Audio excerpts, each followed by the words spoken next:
अस्सलाम वालेकुम। मैंने एलसीसी 27 के लिए अप्लाई किया था और मेरा centre army selection centre Rawalpindi बना था।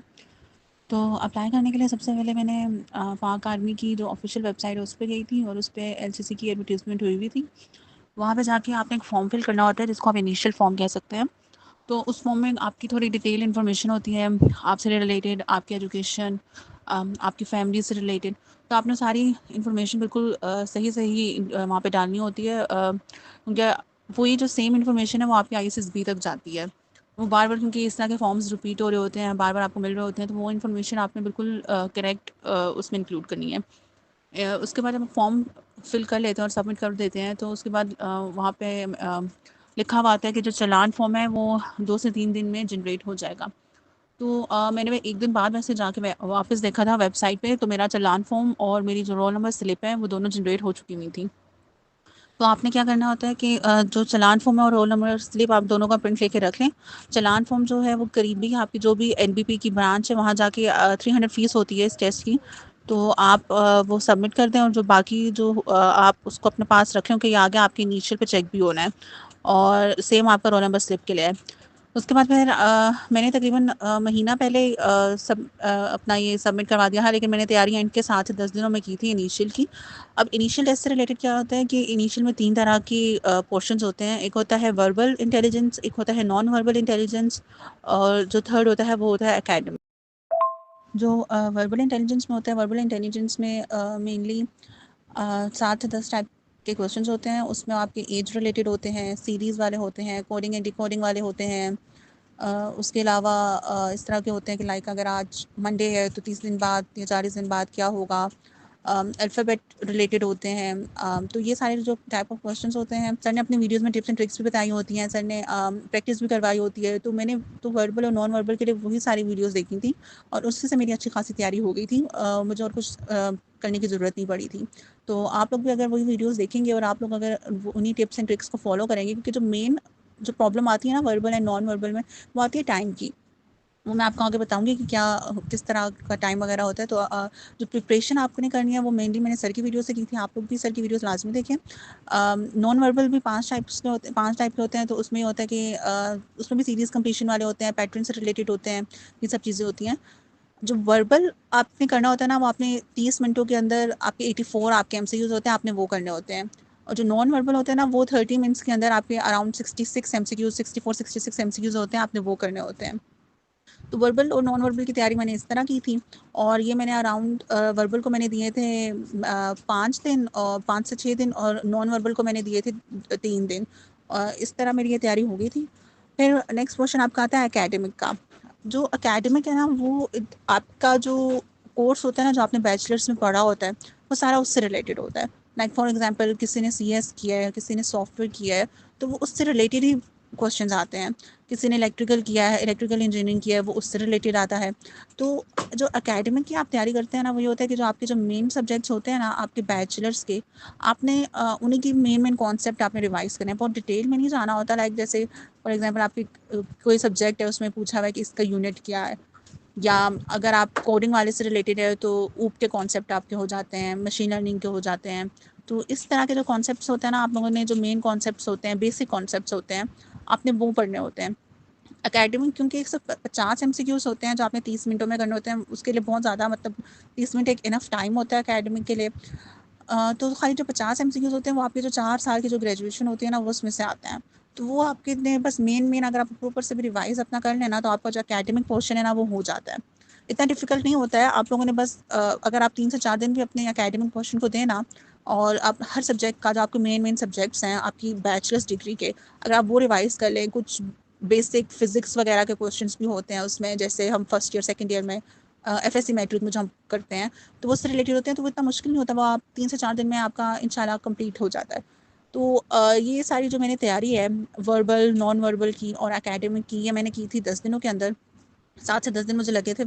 इतना मुश्किल नहीं होता इनिशियल, आपने बस अपना टाइम मैनेज करना होता है, आपने टिप्स एंड ट्रिक्स सीखनी होती हैं और आपके बेसिक कॉन्सेप्ट थोड़े स्ट्रॉन्ग होने चाहिए। तो जब आपका ये तीनों चीज़ें, आप 3-4 चीज़ें आप कर लेते हो ना, तो आपका इनिशियल क्लियर हो जाता है।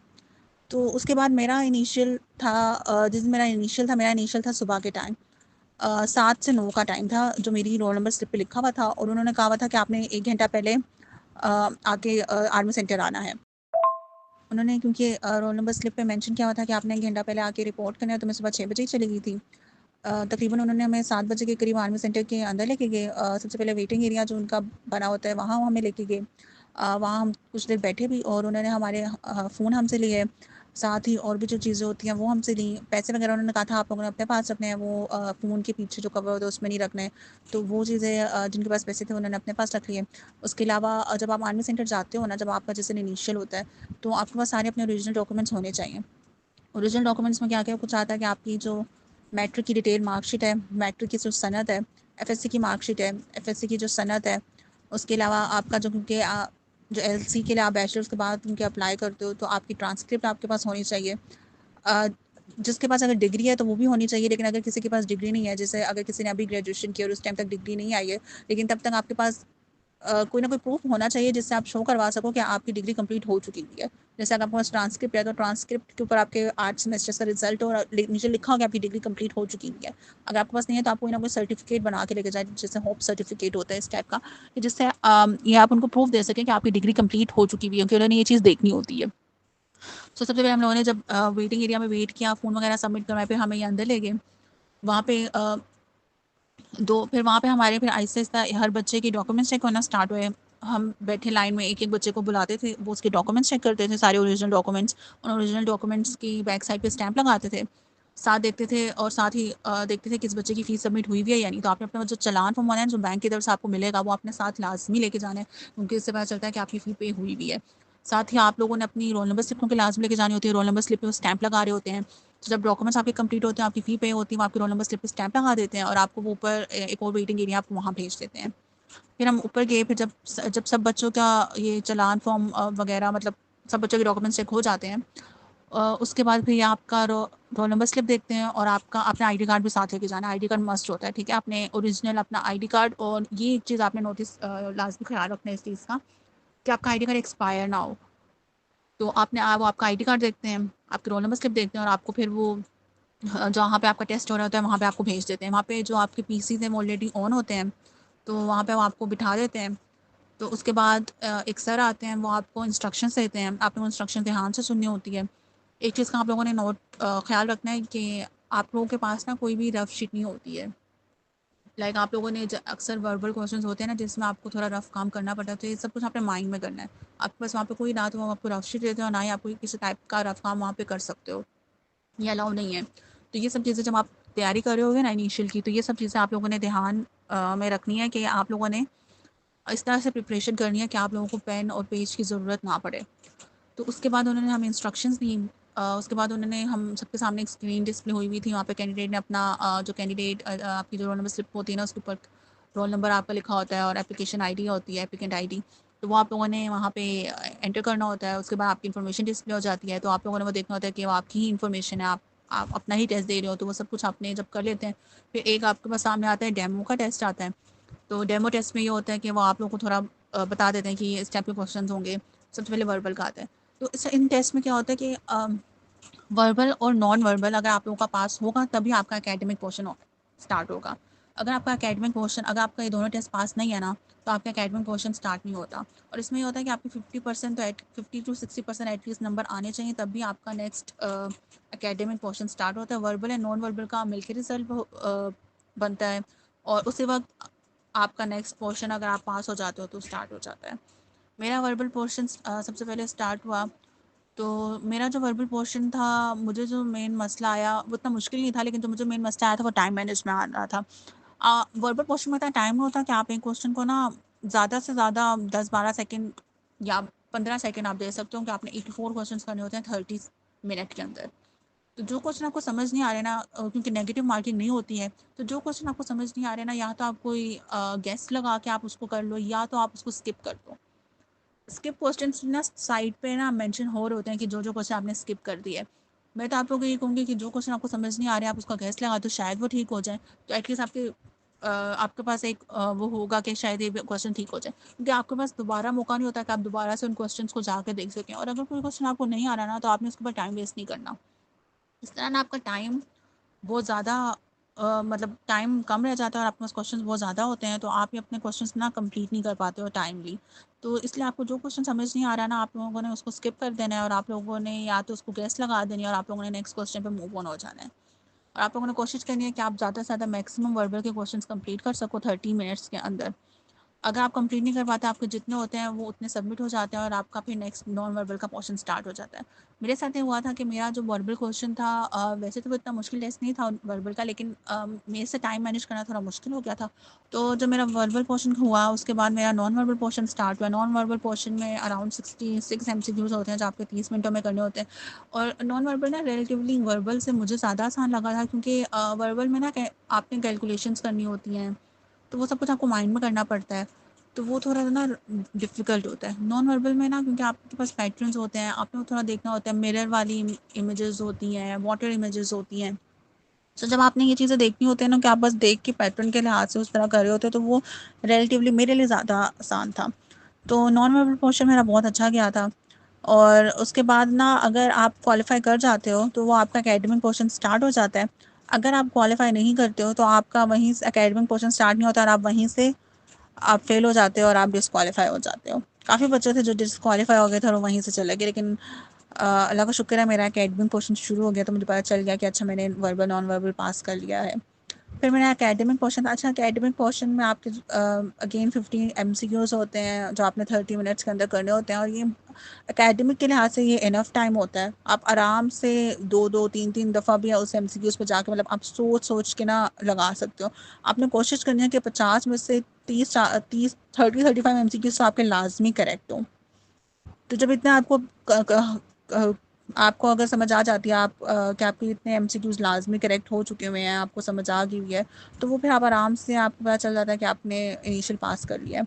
मैंने अपने MCQs किए, कुछ MCQs काफ़ी आसान थे, कुछ MCQs नॉर्मल थे, कुछ MCQs बीच में ऐसे थे जो थोड़े थे उस टाइम माइंड से निकल जाते हैं, थोड़े मुश्किल मुश्किल तो नहीं कह सकते, लेकिन थोड़ा होता है ना कि माइंड से आपके निकल जाते हैं, स्किप हो जाते हैं। तो मैंने पहले वो किए जो मुझे 100% कन्फर्म था कि ये मुझे आते हैं। और जब मुझे कन्फर्म हो गया कि मुझे मेरे इतने 60 to 70% मेरा टेस्ट जो है वो करेक्ट हो चुका है, बाकी जो रह गए थे उसमें मैंने गैस भी कर लिया था। तो उसके बाद फिर जब आप सबमिट करवा देते हो, अगर आपका इनिशियल पास हो गया तो वो डिस्प्ले हो जाता है कि congratulation, you have pass the initial test. अगर आपका नहीं होता है तो वो लिखा हुआ जाता है कि बेटर लक नेक्स्ट टाइम। तो जब आपका वो आ जाता है, आपने लोगों ने स्क्रीन बंद नहीं करनी, आप लोगों ने उनको हैंड रेस करना है और आपने उन सर को बुलाना है, चाहे आप पास हो चाहे ना हो। क्योंकि जब वो आप पास हो जाते हो ना, वहाँ के आपके पहले स्क्रीन चेक करते हैं कि स्क्रीन पे वहाँ की लिखा हुआ है। वो कहते हैं चले ठीक है, आ जाएँ आप। तो आपने अपनी रोल नंबर स्लिप उठानी है, आपने उनके पास जाना है, उन्होंने आपकी एंट्री करनी है और आपकी रोल नंबर स्लिप पे एक स्टैम्प है वो लगा देनी है। जो स्टैम्प होती है वो होती है इनिशियल क्लियर की। तो ये चीज़ आपने करनी है और उसके बाद फिर जो आपका वेटिंग एरिया है ना, उसमें आपको वो लोग वापस भेज देते हैं। फिर जब आपका इनिशियल टेस्ट पास हो जाते हैं, फिर आप वेटिंग एरिया में चले जाते हैं। आप वेटिंग एरिया में जाके वेट करते हैं जब तक आपके बैच के सब बच्चे का टेस्ट कंप्लीट हो जाता है। मतलब जिनका पास होना होता है वो वेटिंग एरिया में आ जाते हैं, जिनका फेल हो जाता है उनको वहीं से घर भेज दिया जाता है। तो उसके बाद फिर आपका इनिशियल मेडिकल स्टार्ट होता है। इनिशियल मेडिकल में सबसे पहले ये लोग आपको एक फ़ॉर्म देते हैं। उस फॉर्म में आपने अपना नाम वगैरह लिखना है, अपनी कुछ इन्फॉर्मेशन होती है वो लिखनी होती है। तो सबसे पहले आपकी आई साइट चेक होती है। आई साइट में जो होता है ना, वो आपका विद ग्लासेस और विदाउट ग्लासेस दोनों चेक होता है कि विद ग्लासेस में आपसे पढ़ा जाए, विदाउट ग्लासेस भी पढ़ा जाए। तो जिन बच्चों के इश्यूज़ थे थोड़ा आई साइट के, तो उनको CMS रेफ़र कर दिया जाता है। परमानेंटली अनफिट किसी को नहीं किया जाता, लेकिन उनको CMS रेफ़र कर दिया जाता है। उसके अलावा उसके बाद फिर आपका हाइट चेक होती है, फिर आपको वेट चेक होता है, क्योंकि उन्हें देखना होता है कि अकॉर्डिंग टू BMI आप अंडरवेट ओवरवेट तो नहीं हो। तो कुछ बच्चों के ये भी इश्यूज़ थे, तो उनको थोड़ा टाइम भी दिया था कि 1 हफ़्ते में आपने इतना लूज़ करना है, 1 हफ़्ते में इतना आपने गेन करना है। उसके बाद फिर एक लेडी डॉक्टर होती हैं वहाँ पे, वो आपके हाथ वगैरह, आपके पाँव वगैरह चेक करती हैं, क्योंकि उन्हें देखना होता है आप फ्लैट फीट तो नहीं है। उन्हें देखना होता है कि आपकी जो नी है वो नॉकिंग नी तो नहीं है। फिर उन्होंने आपके हाथ वगैरह देखना होता है, आपका थोड़ा थायराइड का पूछती हैं, वो थायराइड का थोड़ा चेक करती हैं कि ये इशू तो नहीं है। तो ये बेसिकली इनिशियल इंटर मेडिकल में इतना डिटेल्ड नहीं होता। कुछ चीज़ें होती हैं जो वो चेक करते हैं। मैं बेसिकली सर की वीडियो देख के गई थी, तो मुझे आइडिया था कि क्या-क्या कुछ चीज़ें चेक होनी है। तो आप भी एक दफ़ा सर की वीडियो लाज़मी देख के जाएँ, तो आपको थोड़ा आइडिया हो जाता है कि ये चीज़ें चेक होंगी आपकी। तो जब मेडिकल इतना टाइम नहीं लगा था मेडिकल में, जब आपका मेडिकल हो गया था, उसके बाद जिनको उन्होंने रेफ़र कर दिया था सीएमएच, उनकी उन्होंने अभी स्टैम्प नहीं लगाई थी और उनको भी फ़िज़िकल की डेट नहीं दी थी। जब तक वो सीएमएच से उनका जो अप्रूव्ड हो जाता है, तब तक उनका फ़िज़िकल नहीं होता है। तो इसलिए जो बाकी जो बच्चे थे जिनका इनिशियल मेडिकल क्लियर हो गया था, उनको स्टैंप लगा दी थी उन्होंने, और उसके ऊपर उन्होंने इनिशियल मेडिकल क्लियर जो आपकी रोल नंबर स्लिप होती है ना, उसी के ऊपर स्टैंप लगा देते हैं कि आपका इनिशियल मेडिकल क्लियर हो गया है, और साथ ही साथ वो ये भी स्टैंप लगा देते हैं कि आपका फ़िज़िकल किस दिन है। फ़िज़िकल जो बेसिकली जो होता है वो पास ही आर्मी जो सेंटर है उसके पास ही रेस कोर्स पार्क होता है आपका, वहाँ पे वो बता देते हैं आप सुबह 6 बजे आना है और आपका इस दिन फ़िज़िकल होगा। और बस इनिशियल वाले दिन ये सब कुछ होता है। मैं तकरीबन सुबह 6 बजे गई थी और मैं सुबह तकरीबन 1 बजे फ्री हुई थी। तो ये पूरा दिन होता है इनिशियल का। इसके बाद उन्होंने जब फ़िज़िकल की स्टैम्प लगा दी, उसके बाद फिर हम अपने घर चले गए। जो मेरा फ़िज़िकल और इनिशियल के दरमियान का जो टाइम पीरियड था वो इतना ज़्यादा नहीं था। तो नॉर्मली मेरे वॉकिंग प्रैक्टिस की हुई थी, लेकिन मेरी रनिंग प्रैक्टिस इतनी अच्छी नहीं थी। हमें जो फ़िज़िकल का टाइम होता है ना, जो लेडी कैडेट्स के लिए होता है, वो होता है कि आपने 1 माइल भागना है इन 14 मिनट्स। तो भागने की भी ना, मतलब आपने खाली बस भागना शुरू नहीं कर देना होता, भागने की भी ना कुछ टिप्स एंड ट्रिक्स होती हैं। सर की चैनल की मैंने सर की ने वीडियो अपलोड की हुई है अपने चैनल में कि भागने की क्या टिप्स एंड ट्रिक्स होती हैं, वो आप लाज़मी देख के जाएँ। ये तो आपने लाज़मी काम करना है, क्योंकि अगर आप ये देख के जाएँगे ना, आपका आराम से कंप्लीट हो जाएगा, और अगर किसी को भागने की प्रैक्टिस नहीं भी है ना, वो भी आराम से कंप्लीट कर लेगी। तो ये आपने लाज़मी देख के जाना है, क्योंकि इसमें बताया जाता है कि आपका पोस्चर कैसे होना चाहिए, आपने ब्रीथिंग कैसे कंट्रोल करनी है, कि ब्रीथिंग का ज़्यादा इशू आता है। उसके अलावा आपने सुबह, अगर आपका इनिशियल सुबह है, जैसे मेरा जैसे जो हमें टाइम दिया हुआ था वो 6 बजे का उन्होंने टाइम दिया हुआ था सुबह का।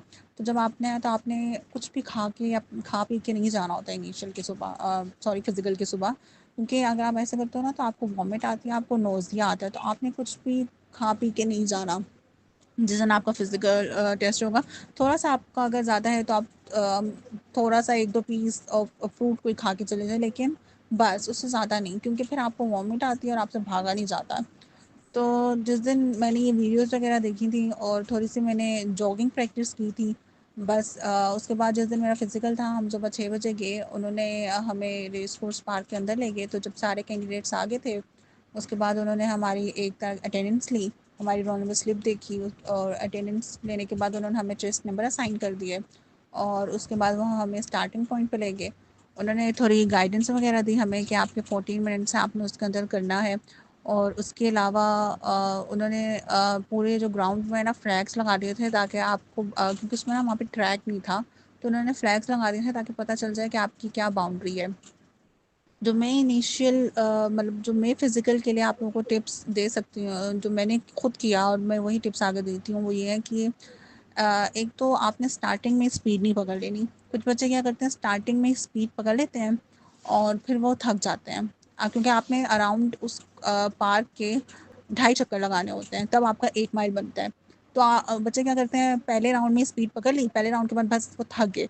उसके बाद वो उनसे चलना भी मुश्किल हो रहा होता है। आपने स्टार्टिंग में स्पीड नहीं पकड़नी, आपने स्टार्टिंग में थोड़ा-सा चलने से, लाइक जो आपकी थोड़ी ब्रिस्क वॉकिंग होती है ना, कि आपने थोड़ा तेज़ चलना है। आपने वहाँ से उसमें आपने जॉगिंग वाली स्पीड पे आ जाना है। आप बहुत तेज़ भी ना भागें, आप जॉगिंग वाली स्पीड पे आ जाएँ। आप ये, क्योंकि 14 मिनट्स इनफ टाइम होता है। आपकी रेस नहीं हो रही किसी से, आपने बस अपना देखना है कि आपने 14 मिनट्स के अंदर किस तरह कंप्लीट करना है। ये नहीं है कि आपने उस बच्ची से आगे जाना है, वो बच्ची भाग रही है, उस बच्ची से आगे जाना है। आप जब इस तरह करोगे ना, तो आप खुद टेंशन में आ जाओगे और आपसे भागा नहीं जाएगा। तो आप लोगों ने क्या करना है, जैसे ही आपका वो उन्होंने कहना है स्टार्ट हो जाए, तो आप लोगों ने इस तरह भागना है, क्योंकि एकदम से सारे बच्चे भागते हैं ना, तो धक्का वगैरह भी लगता है। तो आप लोगों ने ना मिड में इतना खड़े नहीं होना, आप लोगों ने साइड पे खड़े होना है, ताकि जब आप भागना स्टार्ट करो, एक तो आपको धक्का ना लगे, दूसरा जब आप भागो ना, तो आप लोगों ने एकदम से स्पीडें नहीं पकड़ लेनी, आप लोगों ने थोड़ा-थोड़ा, आहिस्ता-आहिस्ता करके स्पीड गेन करनी है। और अपना जो साँस है आपने लेना है ना, जो ब्रीथिंग है वो आपने नाक से लेना है स्टार्टिंग में, और नाक से ही एक्सहेल करना है। लाइक नाक से इनहेल करना है, नाक से एक्सहेल करना है। मुँह से इनहेल नहीं करना। स्टार्टिंग में इससे ये होता है कि आप लोगों की ना आपका जो गला है वो खुश्क होने लग जाता है और आपका साँस बहुत ज़्यादा फूल जाता है। ये चीज़ आप लोगों ने नहीं करनी। तो आप लोगों ने नाक से इनहेल करना है, नाक से एक्सहेल करना है, और आप लोगों ने कोशिश करना है ऐसे करके लाइक लंबे लंबे सांस लेने हैं। 3 स्टेप्स का आप लोगों ने कर लेना है। 3 स्टेप में इनहेल करना है, 3 स्टेप में एक्सहेल करना है। तो ये सारी चीज़ें ना सर की वीडियो में भी है, तो आप लोगों ने सर की वीडियो देख के जानी है। तो फिर जब आपका ज़्यादा आपका सांस फूलने लग जाए तो आप नाक से इनहेल करें और मुंह से एक्सहेल कर लें। तो ये इस तरह की जो ट्रिक्स है ना, ये आपको ज़रूर पता होनी चाहिए।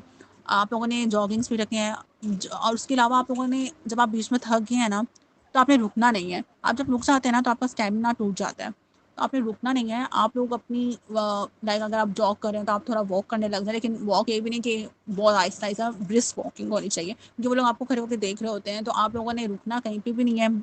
रुकना एक ही दफ़ा एंड में जाके है। और आप लोगों ने ब्रिस्क वॉकिंग अगर स्टार्ट कर दिया, अगर आप लोगों से नहीं ज़्यादा भागा जा रहा, रुकना नहीं है, एक दूसरे से कंपटीशन नहीं लगाना, ठीक है। आप लोगों ने इस तरह करके करना है ताकि आप लोग फिर आराम से, ये सारे स्टेप्स आप करते हैं ना, तो आप लोग का आराम से 14 मिनट के अंदर हो जाता है।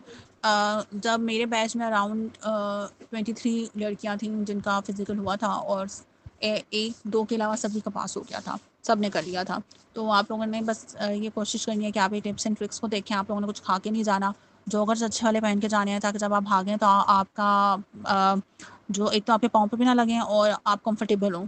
उसके अलावा अगर आप जो ट्रैक सूट है वो पहन के जाना चाहते हैं तो ट्रैक सूट पहन जाएँ। कुछ बच्चियाँ पहन कर आई हुई थी, कुछ बच्चियाँ ट्राउज़र शर्ट्स में आई हुई थी। तो ये आप पे डिपेंड करता है आप किस में कंफर्टेबल हो भागने में, तो आप वो पहन के चली जाएँ। तो बस आप लोगों ने ये चीज़ें करनी है। फिज़िकल एज़ सच फिर इतना मुश्किल नहीं होता, आप लोग पास कर जाते हो। हर 14 मिनट इज़ इनफ टाइम। फिर उसके बाद जब आपका फ़िज़िकल क्लियर हो जाता है तो वो आपको आपकी जो रोल नंबर स्लिप है उस पे स्टैंप लगा देते हैं, फ़िज़िकल क्लियर हो गया है। और उसके बाद वो लोग कहते हैं कि आप लोगों ने आर्मी सेंटर चले जाना है। वहाँ पे जाके आपको फॉर्म्स वगैरह मिलेंगे। हम आर्मी सेंटर चले गए थे, उन्होंने हमारे रोल नंबर स्लिप्स ले ली। हम लोगों ने थोड़ा वेट किया, वो आए वापस, उन्होंने रोल नंबर स्लिप्स दी और साथ हमें आईएसएसबी का फॉर्म दिया। वो तकरीबन काफ़ी लेंथी फॉर्म था, 17 पेजेस का वो फॉर्म था। साथ उन्होंने एक और उसके साथ अटैच की हुई थी, लिस्ट अटैच की हुई थी जो सारे रिक्वायर्ड डॉक्यूमेंट्स हैं उस चीज़ की। और साथ उन्होंने हमें कहा था कि यही सेम फॉर्म आप लोगों ने ऑनलाइन जाके भी फिल करना है। और काफ़ी वो लंबा चौड़ा फॉर्म था, तो जो क्वेरीज वगैरह थी वो आप लोगों ने साथ साथ पूछ लेनी है। जैसे कुछ बच्चे थे, उनकी जो डिग्री थी, उन्होंने अभी रिसेंटली अपनी ग्रेजुएट हुए थे, तो उनकी जो डिग्री थी वो एचईसी से अटेस्टेड नहीं थी। तो उन्होंने पूछ लिया, तो उन्होंने कहा कि आप अप्लाई कर दें अटेस्टेशन के लिए, और साथ जो प्रूफ होता है, कोई ईमेल होती है या कोई प्रिंट होता है, आप वो उसके साथ अटैच कर दीजिएगा। तो उसके बाद हम, तो ये सारी जो चीज़ें हैं ना, तो ये आप लोगों ने पूछ लेनी है वहीं से। तो वो सारा आपको गाइड वगैरह कर देते हैं। कोई भी इशू आप लोगों ने उनसे लाजमी पूछना है। खुद से कुछ एज्यूम नहीं करना, खुद से नहीं करना कि ये तो है नहीं डॉक्यूमेंट में ये लगा दूँ। आप लोगों ने सारा उनसे पूछ लेना है, ठीक है। और उसके बाद जब हम घर आ गए, फिर हम लोगों ने ऑनलाइन जो फॉर्म है वो जो पाक आर्मी की जो ऑफिशियल वेबसाइट है, जॉइन पाक आर्मी, आपने वहीं पे जाना है वापस। वहाँ पे जो एलसीसी जो है जहाँ पे आपने अप्लाई किया था, वहीं पे अब होगा आईएसएसबी फॉर्म फिलिंग। आपने उस फॉर्म को फिल करना है। वो फॉर्म भी लेंथी होता है, उसमें भी बहुत डिटेल मांगी होती है आपकी, आपके पेरेंट्स की, आपके सिबलिंग्स की, आपकी पर्सनल डिटेल, आपकी हॉबीज़, ये सब चीज़ें मांगी होती हैं। तो आप लोगों ने बहुत ध्यान से फिल करना है। आप लोगों को झूठ नहीं बोलना, जो आप हैं, जो आप करते हैं, आप लोगों ने वही चीज़ फिल करनी है, क्योंकि यही सेम फॉर्म होते हैं जो आगे आईएसएसबी में पढ़े हो, मतलब उनके पास होते हैं, और वो उसी से रिलेटेड आपसे क्वेश्चनिंग करते हैं। तो अगर आप कोई झूठ बोलेंगे ना, तो आप वहाँ पकड़े जाएंगे। तो आप लोगों ने बहुत ध्यान से वो फॉर्म फिल करना है, बहुत हड़बड़ी नहीं मचानी है, आराम से फॉर्म फिल करें। साथ अपने पेरेंट्स को बिठा लें, अपने पेरेंट्स की हेल्प ले लें, ताकि आप सच सच बिल्कुल करेक्ट इन्फॉर्मेशन डालनी है आपने। उसके बाद जब आपने फॉर्म फिल कर लिया तो एक डिक्लेरेशन फॉर्म होता है, वो आपको मिलता है। तो डिक्लेरेशन फॉर्म आप ऑनलाइन ही होता है, वो आप लोगों ने डाउनलोड करके प्रिंट ले लेना, क्योंकि आप लोगों ने वो भी फिल करना होता है। फिर उसके बाद जो आईएसएसबी का जो उन्होंने हार्ड फॉर्म दिया हुआ था वो फिल किया। वो बहुत ध्यान से, अगेन आपने वो भी बहुत ध्यान से करना है। कई जगहों पे आप लोगों को अटेस्टेशन चाहिए होती हैं जो गेजेटेड ऑफिसर होता है उसकी। तो आप लोगों ने बहुत ध्यान से वो फॉर्म फिल करना है, वो वाला भी। और एक एक चीज़ कोशिश करनी है कि आप लोग जब फॉर्म फिल करें तो कट्स वगैरह ना लगाएं, बहुत नीटली फॉर्म फिल करें, ताकि पता चल सके उनको कि ये बच्चा बहुत रिस्पॉन्सिबल है, ध्यान से फॉर्म फिल कर रहा है। तो आप लोगों ने नीटली फॉर्म फिल करना है, एक एक करेक्ट इन्फॉर्मेशन डालनी है, अपने सारे रिक्वायर्ड जो डॉक्यूमेंट्स हैं वो सारे आप लोगों ने अटैच कर साथ उसके रखने हैं। उसमें काफ़ी सारे डॉक्यूमेंट्स होते हैं, तो बहुत ध्यान से आप लोगों ने पूरा अपना जो है, पूरी जो लिस्ट है उसको कंपाइल करना है। उसमें आपको एफएसआरसी आपको चाहिए होता है, और भी डिफरेंट चीज़ें होती हैं जो चाहिए होती हैं। आपका ये एप्लीकेशन फॉर्म होता है, एफएसआरसी होता है, आपकी ओरिजिनल जो आपकी जो लिस्ट जो आपकी रोल नंबर स्लिप है वो भी साथ देनी होती है। तो आपने सीएनआईसी होती है। तो यह चीज़ आप लोगों ने बहुत ध्यान से करनी है, क्योंकि यही सेम चीज़ें ना आगे आईएसएसबी का जब मेरिट बनेगा, यही सेम चीज़ें आगे काउंट होती हैं, और यही सेम चीज़ें आगे आपको आईएसएसबी, यही सेम चीज़ें होती हैं। तो इसलिए मैं दोबारा कह रही हूँ कि बहुत ध्यान से सब चीज़ें करनी है। जो चीज़ आपको समझ नहीं आ रही है, आप अपने पेरेंट्स से पूछ लें। किसी डॉक्यूमेंट में कोई प्रॉब्लम है, वो आप आर्मी वालों जो आपका आर्मी सेंटर, आप उनको कॉल करके पूछ लें, आप उनको विज़िट कर लें, लेकिन ये बहुत हार्ड सी चीज़ें करने वाली होती हैं। फिर जब मैंने डॉक्यूमेंट सारे सबमिट करवा दिए, उसके बाद उन्होंने कहा कि अराउंड 1 to 1.5 मंथ्स होता है, जिसके लिए जो आईएसएसबी के लिए जो सिलेक्ट हो जाते हैं उनको कॉल आ जाती है। तो ये बहुत कम टाइम एक है जिसके लिए आईएसएसबी के लिए मैंने प्रिपरेशन स्टार्ट करनी थी। तो मैंने फ़िज़िकल अकेडमीज़ जो थी आस-पास, मैंने उनसे कॉन्टैक्ट किया, उनसे थोड़ी डिटेल ली। तो जो चीज़ मैंने नोटिस की कि ये एक तो ये बहुत एक्सपेंसिव थी, 30,000 to 35,000, ये एक बड़ी अमाउंट होती है, लाइक आप प्रिपरेशन के लिए दे रहे हैं और उसके बाद फिज़िकल है तो आपको हर रोज़ आना जाना पड़ेगा। उसके लिए फिर एक मेन मसला उसमें भी खर्चा होता है, आने जाने में भी। तो लाइक आपके पास आराम से 40-50 हज़ार रुपया हो तो आप आईएसएसबी की तैयारी कर सको। तो ये मुझे एक बहुत बड़ा ड्रॉबैक लगा फिज़िकल अकेडमी का। जो दूसरा मेन चीज़ थी, जो मेन चीज़ थी, अकेडमीज़ में क्या होता है कि वही सेम चीज़ें ना, वो नोट्स प्रोवाइड कर दिए जाते हैं। तो जो नोट्स प्रोवाइड कर दिए जाते हैं, तो जो कैंडिडेट है ना, लाइक आप वही चीज़ लिख रहे हो, जो दूसरा कैंडिडेट है वो भी सेम चीज़ लिख रहा है। तो जब आप लोग, जैसे for example self description test है आप लोगों का, और आप उसमें सेम चीज़ दोनों ही लिख रहे हैं, लेकिन जब डिफरेंट टास्क हो रहे हैं और उसमें आपका जीटीओ, आपका डेप्टी और आपका जो साइक है वो असेस कर रहा है कि वो क्वालिटीज़ इस बंदे में है ही नहीं। तो जब आप वही सेम चीज़ लिख रहे हो लेकिन वो क्वालिटीज़ आप में है ही नहीं, तो उनको इस तरह पता चलता है कि ये बंदा फेक है, इसने अकेडमी को ज्वाइन की है, और एक ये चीज़ है जो ये रट के आया हुआ है और वही वो चीज़ सेम चीज़ ना आगे लिख रहा है। तो इसकी कोई पर्सनैलिटी नहीं है। तो ये एक बहुत बड़ा ड्रॉबैक होता है अकेडमी जॉइन करने का। तो मैंने सर से कहा कि सर, मैंने अपनी आपकी क्लासेस जॉइन करनी है। तो सर की जब मैंने क्लासेस जॉइन की, जो जो चीज़ें मैंने नोट की, सर एक आपको नोट्स इस तरह नहीं देते थे कि सेम चीज़ें लिखी हुई हैं, वही आपने भी बोलनी है, वही मैंने भी बोलनी है। सर आपको टिप्स एंड ट्रिक्स प्रोवाइड करते हैं कि जैसे ये टास्क है, इसमें क्या चीज़ें होनी चाहिए जिसको आप अप्लाई करो अपने ऊपर, ताकि आपकी जो पर्सनैलिटी है वो मज़ीद एक तरह से सामने आए उनकी, और वो लोग आपसे इम्प्रेस हों। आपने किस तरह अपनी पर्सनैलिटी को ही लेके आगे चलना है, आपने फेक नहीं बनना वहाँ पे। सो ये इन क्लासेस से ये बहुत बड़ा फ़ायदा हो रहा है कि वो जो ट्रिक्स मिलती हैं, मैं उनको अपने ऊपर अप्लाई करती हूँ। मैं देखती हूँ कि अच्छा, अगर मैं इसको इस तरह करूँ तो मैं अपनी क्वालिटीज़ को किस तरह बता सकती हूँ। और मैं यही सेम चीज़ें डिफरेंट जो टास्क हैं, एसडीटी हो गया, उसमें आपका जो भी टास्क है, जैसे क्लासेस सर लेते हैं, तो उसका एक बहुत बड़ा फ़ायदा हो रहा है। जो दूसरी चीज़ है कि लेक्चरर और ग्रुप डिस्कशन, जो सबसे जो मुझे भी लगता है जो मुश्किल चीज़ होती है, जिसमें आपने बात करनी है, आपने अपना कॉन्फिडेंस शो करवाना है, तो इसमें बच्चों को अक्सर मसला होता है कि आप लोगों के सामने बात नहीं कर पाते। तो इसमें हर दिन ग्रुप डिस्कशंस होती हैं, लेक्चरेट होते हैं, उन कैंडिडेट्स के साथ जिन्होंने अप्लाई किया हुआ है। डिफरेंट कैंडिडेट्स होते हैं, आप उनके साथ बैठ के डिस्कशन करें, डिफरेंट टॉपिक्स होते हैं, 2 टॉपिक्स होते हैं, 3 टॉपिक्स होते हैं, 4 टॉपिक्स हो सकते हैं। उसी वक़्त आप टॉपिक डिसाइड करते हो, उसी वक़्त आप डिस्कस करते हो, उसी वक़्त आप लेक्चरेट की तैयारी करते हो। तो ये चीज़ें ना आपके ऐसे लेक्चर, ग्रुप डिस्कशन, आपकी तीनों चीज़ों को ना इम्प्रूव कर रही होती है ये चीज़। और आप उसके अलावा जब आप दूसरे के पॉइंट्स भी सुनते हो ना, तो आपको मज़ीद आपका जो है ना दिमाग काम करना स्टार्ट होता है कि अच्छा, उसने इस तरह बोला तो आप इस पॉइंट को इस तरह रिप्रेज़ेंट कर सकते हो। आपको मज़ीद पॉइंट्स मिलते हैं, आपकी नॉलेज भी एनहांस होती है। और उसके अलावा जो सबसे बढ़कर ये भी चीज़ है कि ऑनलाइन क्लासेज़ हैं। आप अपने घर में बैठ के अपनी ईज़ के मुताबिक आप क्लासेज़ ले सकते हो। आपको ये नहीं है कि आपने रोज़ तैयार होके जाना है अकेडमी। आपने जाने का भी खर्चा होगा, वहाँ जाके पढ़ेंगे, घंटा मज़ीद पढ़ लेंगे, फिर वापस आएँगे। फिर कोई मसला अगर आपको घर आके आया, तो आपने अगले दिन अकेडमी जाके ही पूछना है। यहाँ पे तो ये है कि कोई मसला आता है, कोई प्रॉब्लम होती है, मैं तो सर से उसी वक़्त पूछती हूँ, सर मुझे उसी वक़्त रिप्लाई करते हैं। तो ये चीज़ एक बहुत बड़ी आपकी तैयारी के अंदर एक पॉज़िटिव बात इंक्लूड करती है कि आपका जो मेंटर है, वो आपको उसी वक़्त आपको फीडबैक दे रहा है। आपको कोई मसला है, वो आपको उसी वक़्त उसका सॉल्यूशन दे रहा है, वो आपकी बात सुन रहा है, आपको आगे से गाइड कर रहा है। लाइक सर की बात बहुत अच्छी है कि वो हमेशा अपने स्टूडेंट्स के लिए अवेलेबल होते हैं। आप जब भी उनसे कोई मैसेज करके पूछा, आपको वो उसी वक़्त रिप्लाई करते हैं। तो मेरा अभी तक का तो यही फ़ीडबैक है कि मेरा जो मैंने अपनी तैयारी स्टार्ट की है, मेरा अभी तक अच्छा जा रहा है।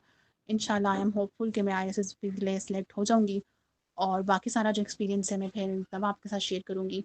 तो आप जिसने अप्लाई करना है वो लाज़मी करें, और इतना मुश्किल नहीं है, आप लोगों ने बस अपने ऊपर कॉन्फिडेंस रखना है कि आप कर सकते हैं।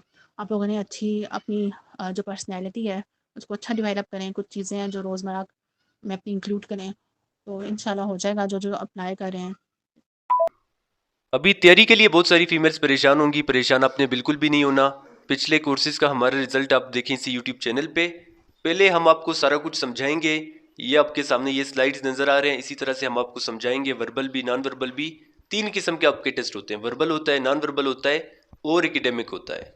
हम आपको कंप्लीट नोट्स देंगे, पास पेपर्स आपको देंगे, वही क्वेश्चन हम आपको देंगे जो कि हर कोर्स में बार बार रिपीट होते हैं।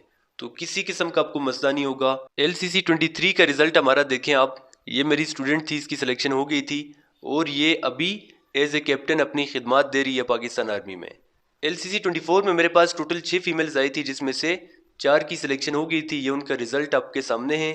अगर ये बच्चियां कामयाब हो सकती है तो आप में से भी हर एक बच्चा पास हो सकता है। ये देखें LCC 25 का रिजल्ट, ये स्टूडेंट भी अगर पास हो सकती है तो आप में से हर एक बच्चा भी ICSB से रिकमेंड हो सकता है। ये ICSB का रिजल्ट है। इनिशियल में तो आप इजीली पास कर लेते हैं, ICSB मुश्किल होता है, लेकिन हमारे स्टूडेंट्स ICSB भी इजीली कर देते हैं। ये लाइबर ईमान को आप देखें, ये लाइबर ईमान पहले LCC 24 में इसने अप्लाई किया, लेकिन अनफॉर्चुनेटली ये लो मेरिट हुई। इसके बाद LCC 25 में इस बच्ची को ज्वाइनिंग आई और अभी ये पास आउट भी हो गई और एज ए कैप्टन अपनी खिदमत पाक फौज में दे रही है। इसके बाद ये देखें, ये LCC 26 के मेरे स्टूडेंट का रिजल्ट है। ये भी कामयाब होगी पिछले कोर्स में। अभी LCC 27 आ गया है, तो इसमें मुझे यकीन है कि आप लोग भी कामयाब होंगी ज़रूर। बस अल्लाह पाक ने कहा, एक इंसान के लिए वही कुछ है जिसके लिए वो मेहनत करता है। कोशिश आपने करनी है, कामयाबी आपको अल्लाह पाक देगा। तो सारी डिटेल्स मैंने आपको बता दी है। अगर आप इंटरेस्टेड हैं क्लासेस ज्वाइन करने के लिए, ये स्क्रीन पे आपके सामने 2 व्हाट्सएप के नंबर शो हो रहे हैं। इस व्हाट्सएप नंबर पे आप हमसे रब्ता कर सकती हैं।